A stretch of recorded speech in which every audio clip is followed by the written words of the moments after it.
Hi everyone, welcome to the YouTube channel. In this video, we will see how to use Google Authenticator.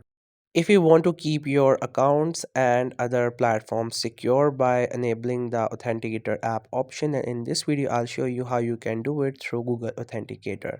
So first you have to make sure you have Google Authenticator, then click onto its icon and then you have to simply sign up using your email address. You can use any Gmail account of your choice and after that it will take you to this page. Now, due to security reasons, Google Authenticator doesn't allow the screen recording, but I'll guide you. You will see the plus icon on top right. You have to click onto it.